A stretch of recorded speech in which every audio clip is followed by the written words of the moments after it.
Welcome to my show. I'm a guest here. Her name is Dr. Shari Bowen. Dr. Shari, how are you doing, ma? I'm doing well. How are you? I'm fine. Thank you very much, Dr. Shari. And also, thank you so much for the time and the opportunity. Firstly, you are an author. You are also a business and a life coach.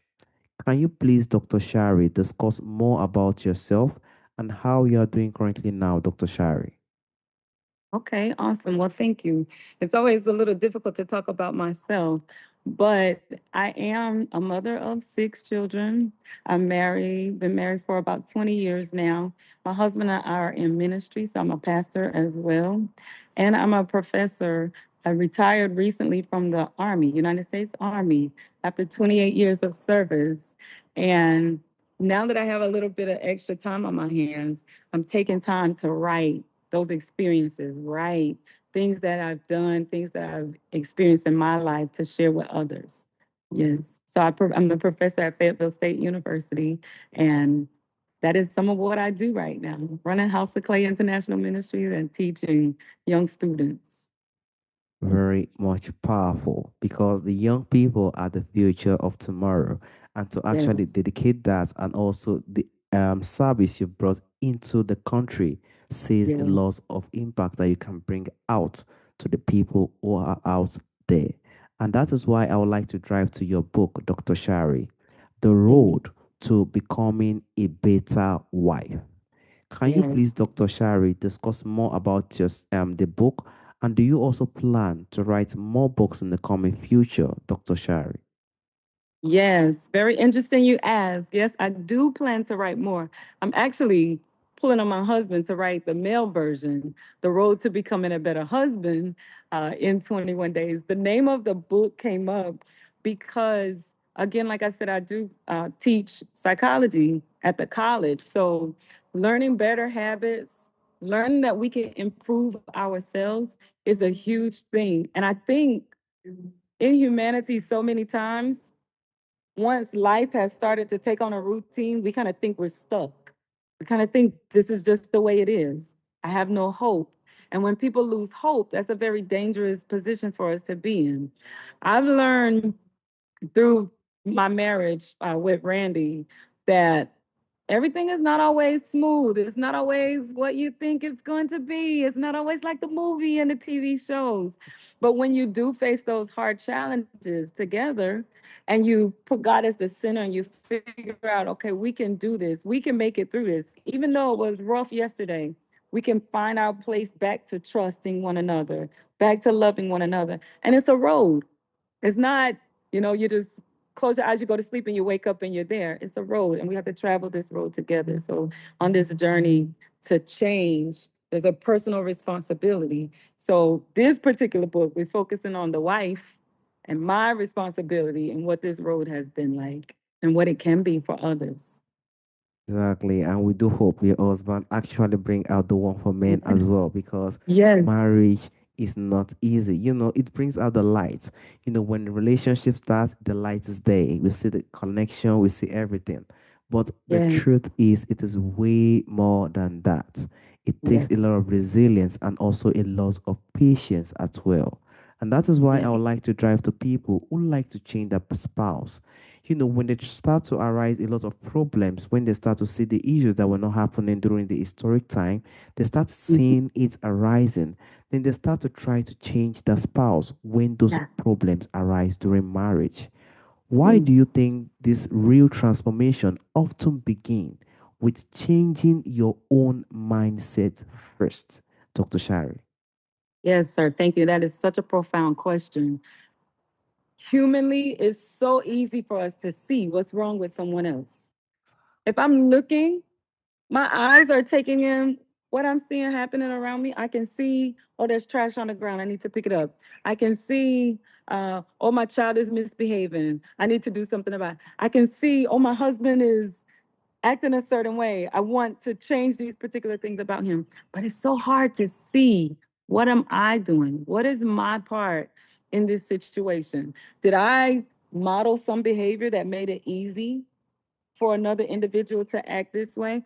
So this book really gives us a moment to sit with ourselves, to look inside, to see what it is, not only that we are responsible for, but that what can we actually change? Is there some change that I can impact? Is there something I can do that makes things better? And I tell you, from the journey that I took myself, I recognize, yes, there's so much we can do. There's so much I'm responsible for.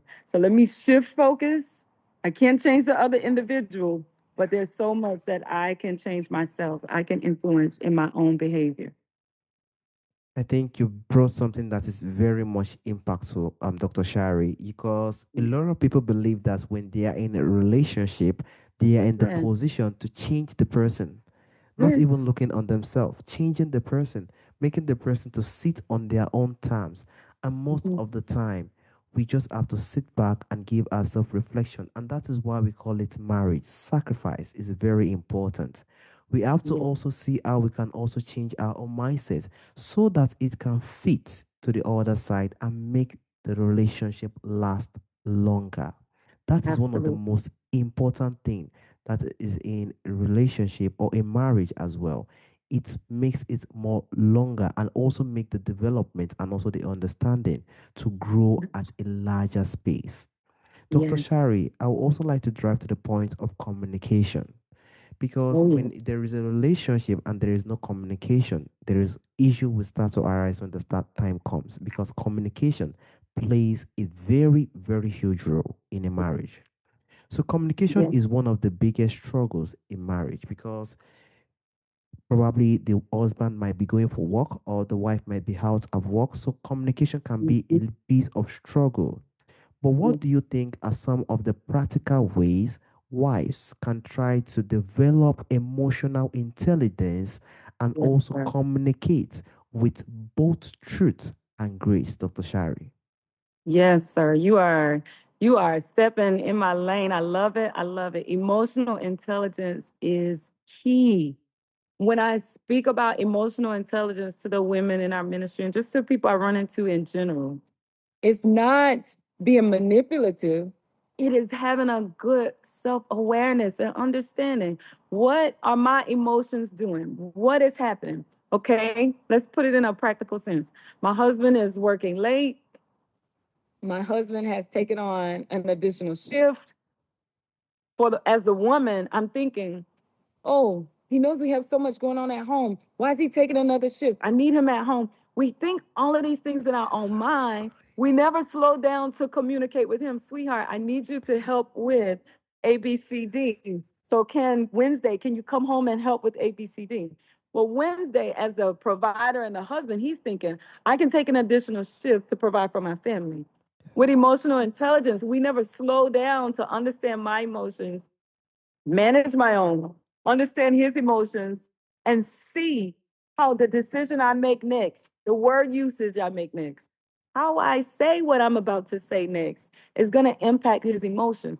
Because a simple conversation that can say, sweetheart, are you busy Wednesday? I was thinking you could stay and help with the kids because we have so much going on.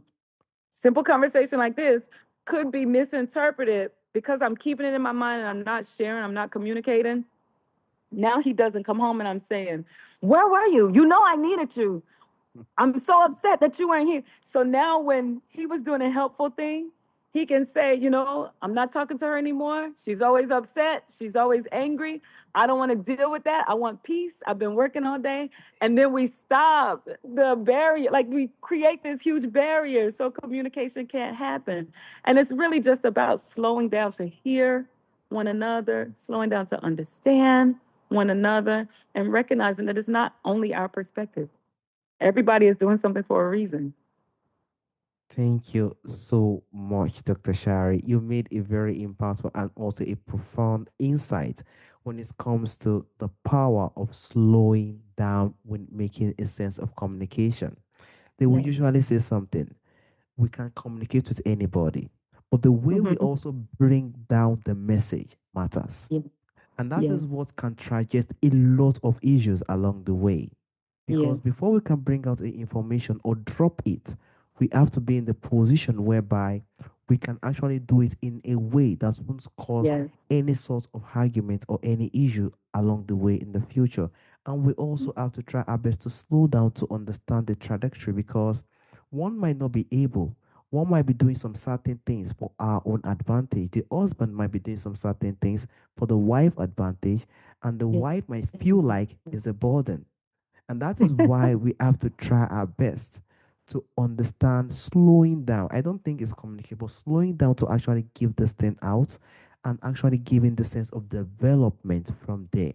Then we can see how we can bring things out from there. That is a very, very powerful insight. And I sincerely appreciate you for that, Dr. Shari. And you also made one insight from your book, prayer. Because Yes. in our life today and the world that we find ourselves, we need something that we need to hold on to when things are really, really tough. And one Yes. of it is prayer. And your book really emphasizes on the role of prayer in transforming relationship. How do you think consistent prayer life reshape the emotional and also spiritual atmosphere within a marriage, Dr. Shari? Yeah, that is a very, very good point. I'm so glad you brought this up. Prayer, and I will tell you from experience, I've learned, first of all, prayer is not, Lord, change him. God, fix him. You know what I need? Fix him. Prayer is not selfish. Prayer is not all about me. One of the most diamonds in the rough, right? One of the most valuable pieces of information I've learned on this journey is that it's not about me. If I can prefer my spouse above myself, if I could think about my spouse before I think about me, I will get further in a marriage, right? And when I think about prayer and a life of prayer, like you said, we have to have something to ground us. What is going to ground me? What am I connected to? Because the reality is, two separate individuals, we're different people. The spouse is going to think different than I think. He's going to do things different than I'm thinking to do. And that's fine because we're different individuals. But what am I grounded to when I'm frustrated? What can I go back to say, okay, settle yourself, find your calm, find your peace? And that has been prayer for me. And with prayer, I've learned, even when I'm communicating with my husband and he's not quite understanding, that I can go to the Lord in prayer. Father, this is your son. Touch his heart, right? Father, help me to speak, to be slow to speak and quick to hear. Help me to abide by your word that the way I communicate is a gentle answer and it's deterring wrath. Help me. So even in prayer, I have to know some word from the Lord to call back to him. So I'm not just saying random things or random words, but I'm actually praying a solid prayer that the Lord will hear and respond to. And that peace will start to generate throughout my household, right? Where I would have been agitated or irritated, now I'm calm. So when my husband does come to me or when I do come to him, the atmosphere is different. It's no longer a feisty or an atmosphere where he's challenging or I'm challenging, right? It's a peace and a calming atmosphere because of prayer. That relationship with the Lord grounds and strengthens us. Yes, completely agree. Prayer Yes. is for us to bring up our matter to the upper ground. Yes. And most of the time, is always going to be there for us to actually assist us, because he also know it is not easy to manage a joint, very, very joint communication, and also joint a marriage as well. So we have to Mhm. try our best to adapt to the sense of prayer. Yes. Prayer actually plays a very huge role as a man and as a woman as well. Because when situation gets out of hand, who are we going to look up to? We look Yes. up to God and say, God, you are the only one I have. And we put it into Him, and we just realize how the magic happens. The magic, Yes. because I always call it magic. The magic Okay. just happens. And that is the beauty of it, Dr. Shari. And I sincerely appreciate you for that wonderful insight. And despite being prayerful to help relationship, to make it grow and also make it more stronger, and also build up a family in regards to prayer as well, there is Mm-hmm. also a sense of forgiveness because Yes. it is not easy for a woman and also a man to build a sense of forgiveness and You're correct. patience when it comes to marriage. So Yeah. forgiveness and patience sounds very powerful in theory. But to be Yeah. honest with you, Dr. Shari, it may be very, very difficult in Yeah. practice. Very, Yes. very difficult. How do you Yes. think someone can truly operate in mercy when they feel deeply, I mean, very deeply hurt by something? Dr. Yeah. Shari. I will share a personal situation with you. My husband and I were going through a point in our marriage where, again, it started with communication. He was frustrated with me because I didn't understand a relationship with his mother and some things that were going on there, some hurts and some pains he was experiencing. I was only bringing my perspective to the table and I wasn't willing to hear his hurt. That situation continued for a while and we ended up just at odds with each other. And when I tell you at odds, not for just one day or 1 week, for a sincere amount of time, because he thought I was not willing to hear his heart. And that's not a good place to be in if you're in a marriage and the person, your spouse is depending on you to listen and to hear the matters of their heart, and you're just not listening because you think you're right. I think my perspective is better. Just listen to me. Well, it lasted for a long time. And then there was a brief separation where I had to leave for work and he was, leaving. And we were just angry with each other, angry with each other. We could not talk. We could not get it together. And we found ourselves both outside of the boundaries of our marriage.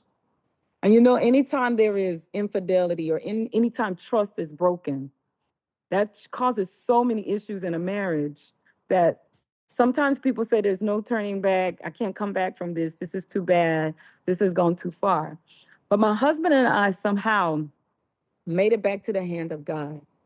And we had a conversation with one another and we were honest with one another. I have done wrong to you, right?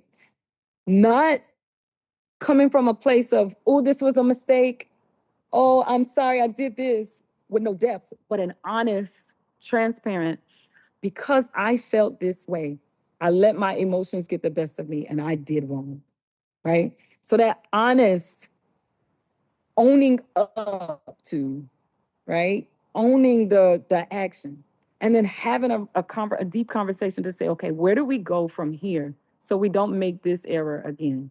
Where do we go from here so we don't run into mistrust again? How do we rebuild our connection with one another so I don't have to go through your phone every day because I'm unsure of what you're doing? Or I don't have to read every email because I'm unsure. Or I don't have to follow you to work just to make sure, right? Because those things really happen in marriage. And when trust is broken, we have a hard time getting back to this place of trust with one another. I will tell you, for Randy and myself, it was really not only going to the Lord, but seeking our counsel, seeking our bishop, our leadership to say, okay, sir, we both messed up. Help us through this. Help us to get back to this place. But each of us had to have a heart that says, I'm willing.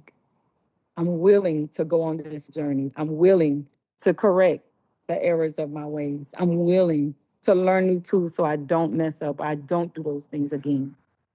Yes, sir. Thank you Not so much. easy.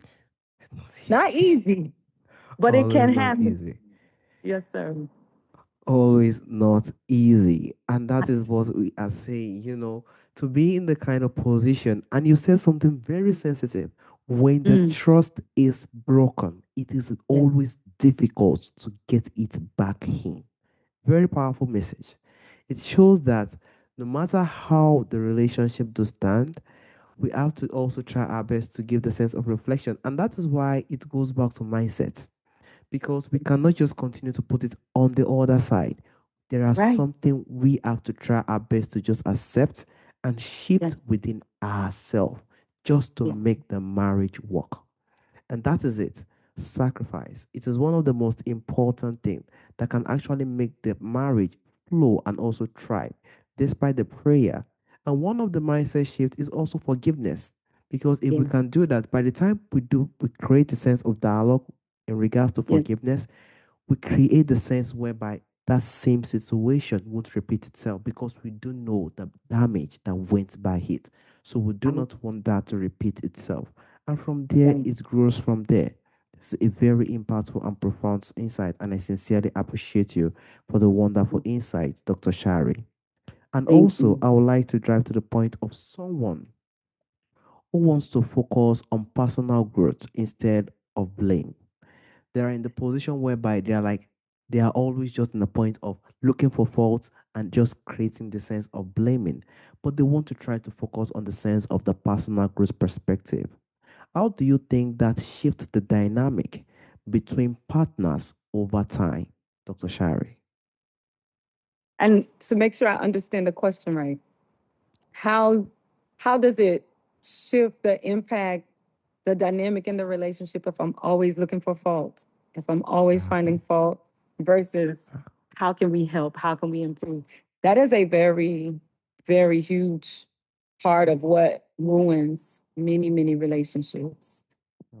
I will tell you individually, and this is from seeking counseling myself, recognizing that good can happen. I deserve good things. I found out sometimes based on how we're brought up and sometimes based on our experiences. If I've experienced many, many negative things, there's something that can happen in the mind that says, this is what's supposed to happen to me. And because I start to think, again, back to mindset where you took us originally, because I start to think bad things will happen to me, I start looking for bad things.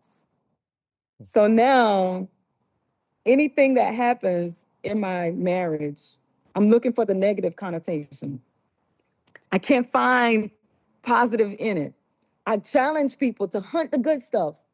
Out of everything you want to say something bad about, if something bad comes out of your mouth, say 5 positive things, right? There's some research that Goodman did some research, and he said if we replace every negative thing with 5 positive things, we can rework the way our mind thinks about negative things. We'll stop looking for negative. We'll start searching for the positive, and we'll see the difference in our relationships right away. It is really a transforming of our mind because if so many bad things have happened to me, it's almost natural. I've almost created a schema in my mind to naturally look for bad, to naturally go towards where's the next bad thing. I'm on fight or flight, trying to prevent or defend myself or protect myself because I know something bad is going to happen. But really, we can transform that mind. And to your point, it is my own responsibility to transform my own mind, right? And again, back to prayer. Lord, help me to operate with a sound mind. You gave me a sound mind. Help me to operate with this sound mind so I can see the good and not the bad.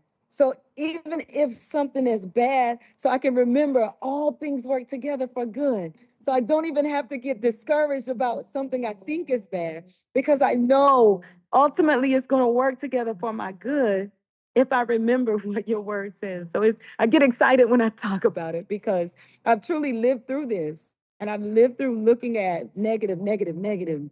Yeah. I only see bad. Oh, well, if 3 good things happen, I'm just waiting for the bad to happen. And there's some people who literally live their lives just waiting for something bad. We don't have to live this way, right? We can hunt the good stuff. We can seek the good, right? And live towards it. And we'll see the difference. We'll see the difference in our lives. We'll see the difference in our own mindset and our own lives. It'll even impact our children because they're watching the way we operate as well. Completely agree with you, Dr. Shari. To be honest with you, I sincerely appreciate you for this beautiful insight. The mindset and the way we program ourselves in a relationship, it's really, really matters. If we install the negative side, it Yeah. also make us to look for the negative, and it will not help the marriage at Yes. all. We have to just try our best. It is not easy to just make sure to find that positive, but because by the time we traject ourselves to the sense of negative, then that is when we are trying to look for the fault we can hold on to, Yeah. which is not, to be honest, healthy for the marriage. Yeah. It is not healthy and it is not the best for the Right. both marriage Right. to work out for last, to make it last longer. And from the bottom of my heart, Dr. Shari, I want Right. to thank you for the message you brought out, because in our time today, there is a lot of divorce. It's too much. Yes. To be honest, Yes. what's going on? Yes. What is going on? It is not easy. We just need to slow down. There is no a perfect man. There is not also a Yeah. perfect woman. That is just Right. it. It just goes back Right. to understanding and sacrifice and Yeah. mindset, to be honest. And I thank you Yeah. for the message you brought to the podcast show. Dr. Shari, there's also a question I normally ask during the end of the show. From our forefathers, Okay. from our ancestors, there are a lot of beautiful Mm-hmm. things that do exist during our forefathers' time that is missing in our time today. If there is anyone or anything you would like to bring back to our time today, Dr. Shari, what do you think that thing will be, Dr. Shari? Oh, wow. I think it would be just quality time, just spending time adoring one another. Imagine just walking. Imagine we work so much these days. We're into technology and phones and everything else so much these days. Imagine we just, again, slow it down and start adoring one another again. Let me refer back to what made me choose you in the first place. Let us not spend $1,000 to do amazing things, but let us just go and get an ice cream and walk together. Just look at the sunset or watch beautiful flowers. Let us just enjoy nature. Let us take a deep breath in and out and just be grateful for one another's company. So I think if there were anything I would want to just bring back, it would just be adoring one another and spending that quality time with one another. I think our ancestors did well with that, partly because they did not have a lot to do. So they made it work with just what was naturally there. And I think now we've just replaced so much natural with artificial technology and intelligence and everything else. We should go back to basics, go back to naturally adoring the beauty we bring to each other. Nature is, I will continue to say, it's one of the greatest gifts we've had on earth. Yes, Despite yes, everything that we have around us today, nature is one of the greatest gifts, and we have to use it in our own way, because it is the only source of us to mm-hmm. actually give reflection. It's the Yeah, only source for us to have the divine healing from above. yeah, It helps us, our emotions, and also going back to the basic, to be honest, mm-hmm. sitting around in a campfire, giving the sense of meditation, we see how Yeah, profound impact our health will just turn around. We have to yes, try our best to adapt this in our daily activities. We have to start to come out, just see what is going on, strolling. It plays yes, a huge role in our yes. emotions and every single thing that we do. And Dr. Shari, I'm so glad to have you, to be honest with you, with the message you brought out. And I sincerely appreciate you for the time, the opportunity for us to have this profound and impactful conversation today. Thank you so much, Dr. Shari.